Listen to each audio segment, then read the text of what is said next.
il n'y en a pas deux, il n'y en a pas trois, il n'y en a pas 10 000, il n'y a qu'un seul vrai Dieu. Tout le reste, ce sont des faux dieux. Ce sont des faux dieux. Ce sont des idoles, ce sont des imitations, hein, ce sont des passions, ce sont des fausses divinités hein, que l'homme se fabrique hein, ou que l'homme s'attribue. Hein, il y a des gens qui adorent la nature, l'environnement, ça devient un dieu. Il y a des gens qui adorent la sécurité devient leur dieu. Le confort peut devenir un dieu aussi. Le canapé peut devenir un dieu. La télévision, le portable, TikTok peut devenir un dieu. Et quand je dis Dieu, je parle de faux dieux. Ce sont des fausses divinités. Elles n'ont pas de véritable pouvoir. Elles sont limitées et elles ne sauvent pas. Le seul vrai Dieu, c'est Dieu. C'est l'Éternel. Adonai, El Shaddai, Elohim, Jésus-Christ. Jésus-Christ est Dieu. Le football, ce n'est pas un Dieu. La Bible, hein, le texte, le bouquin, d'accord? Le livre, la Bible, ce n'est pas un Dieu. Ce sont des paroles inspirées de Dieu, mais ce n'est pas un Dieu, d'accord? C'est du papier avec des écritures dedans. Le seul vrai Dieu, c'est Jésus-Christ, d'accord? Le Père est Dieu, il y a Dieu le Père, il y a Dieu le Saint-Esprit, et il y a Dieu le Fils, c'est-à-dire Jésus-Christ. Et il n'y a qu'un seul Dieu. Eh oui, il y a 3 personnes et un seul Dieu. C'est compliqué à comprendre, mais c'est pas parce qu'on comprend pas quelque chose, que ce n'est pas vrai. Est-ce que tu comprends l'univers? Est-ce que tu comprends la nature? Est-ce que tu comprends les nuages qui sont au-dessus de moi? Est-ce que tu sais exactement comment ça marche? Au photon près, à l'électron près, à l'atome près? Non, tu ne sais pas comment ça marche. Et pourtant, tu le crois. Ces nuages sont bien réels. Hein. Dieu est réel. Et même si certains disent qu'il y a 3 dieux, hein, souvent les musulmans disent mais vous avez 3 dieux, vous avez le Père, le Fils et le Saint-Esprit, vous êtes comment dire polythéiste.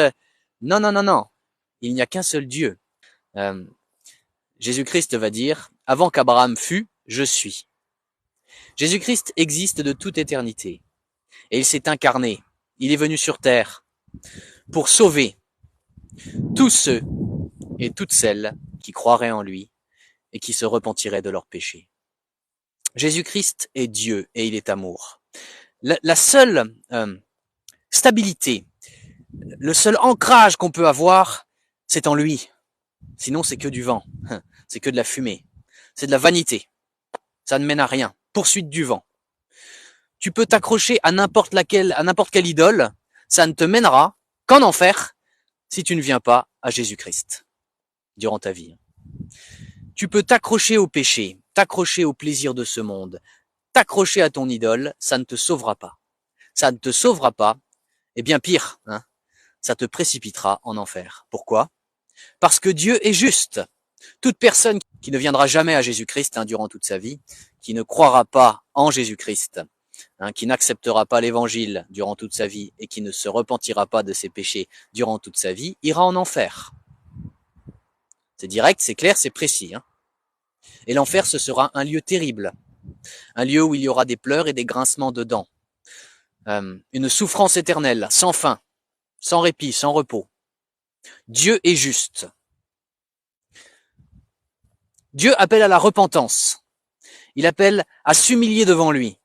Il t'appelle à reconnaître tes fautes, à reconnaître tes péchés, ton idolâtrie, mais aussi le fait que tu aies visionné des vidéos pornographiques, si tu l'as fait. Le fait que tu aies menti, que tu aies volé, que tu aies triché, que tu aies eu des mauvaises pensées, que tu aies haï ton prochain, que tu n'aies pas cru en Dieu, que tu n'aies pas cru en Jésus-Christ. Il y a quoi d'autre? Que tu aies été hypocrite, que tu as désobéi à tes parents. Il y a plein de péchés, hein. Il n'y a pas que le meurtre et la débauche, hein. Il y a aussi l'immoralité sexuelle, l'impudicité, etc. L'occultisme, la voyance, le spiritisme, le reiki, le magnétisme, la sophrologie. Toutes ces choses-là sont mauvaises. Et si tu veux venir à Jésus-Christ, il va falloir te repentir, avouer tes péchés à Dieu, accepter l'évangile pour toi-même, c'est-à-dire croire en Jésus-Christ, et changer d'objectif de vie, décider de vivre pour la gloire de Dieu. Les élus de Dieu iront au paradis, là où il n'y aura plus jamais aucune souffrance. La vie éternelle pour la gloire de Dieu, quand leur vie terrestre sera terminée. Ils ont un avenir éternel. Les élus de Dieu sont bénis de Dieu, du seul vrai Dieu. Les élus de Dieu, ce sont ceux et celles qui croiraient en Jésus et qui se repentiraient de leurs péchés. C'est tout simple, hein. Il n'y a qu'un seul Dieu, un seul Seigneur, Jésus-Christ. Quel est ton camp? Est-ce que tu es dans le camp des idoles, dans le camp du diable, dans le camp du mal, dans le camp du péché, dans le camp qui aboutit à l'enfer? Ou alors, est-ce que tu es dans le camp de Dieu? Et si tu es dans le camp du diable, si tu n'as pas encore mis ta vie en règle vis-à-vis de ton Créateur, si tu n'es pas sûr d'être sauvé, je vais t'expliquer ce qu'il faut que tu fasses pour que tu passes du camp des ténèbres au camp de la gloire de Dieu, au camp de la lumière. La Bible dit: car Dieu a tant aimé le monde qu'il a donné son Fils unique, afin que quiconque croit en lui ne périsse pas, mais qu'il ait la vie éternelle. Tu veux venir à Jésus? Tu veux abandonner tes péchés? C'est possible. Jésus-Christ en personne, c'est-à-dire Dieu, est venu sur terre dans l'objectif de te délivrer du péché, de te délivrer du mal, de te délivrer de toutes ces idoles et de t'épargner l'enfer. Jésus-Christ a tout payé, toute la justice de Dieu pour les péchés de ceux et de celles qui croiraient en lui et qui se repentiraient de leurs péchés. Toute la justice de Dieu pour les élus de Dieu s'est abattue sur le Christ. Le châtiment qui nous donne la paix est tombé sur lui. Il y a une totale délivrance pour quiconque accepte de croire et de se repentir. Il y a une totale paix. Il y a un vrai objectif de vie qui est complètement différent de ce que nous vend ce monde. Jésus-Christ est la vérité. Il est le chemin, la vérité et la vie. Cessez de vous demander pourquoi le mal. Jésus-Christ est la solution au mal. Il est la solution au péché. Il est la solution à l'enfer. Il est la solution à tous les maux de la terre, M-A-U-X, au mal. Il est la vie. Il est la résurrection et la vie. Jésus-Christ est notre espérance. Tu veux venir à Jésus? Tu veux accepter l'évangile? Tu veux accepter de croire qu'il a tout payé pour toi? Et si tu l'acceptes, et si tu demandes pardon à Dieu, alors ce sera vraiment le cas. Ça s'appelle la prédestination, hein. Et j'ai pas peur de cette doctrine, hein, du tout. Tu veux cela?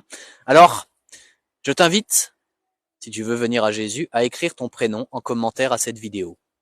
Et voici les deux choses que tu dois faire: la foi et la repentance. Premièrement, la foi. Il faut que tu crois que Jésus-Christ est Dieu, est EST.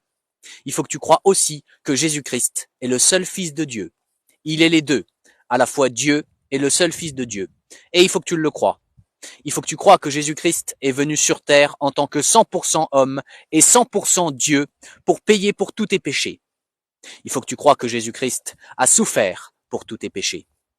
Il faut que tu crois que Jésus-Christ est mort pour tous tes péchés sur la croix.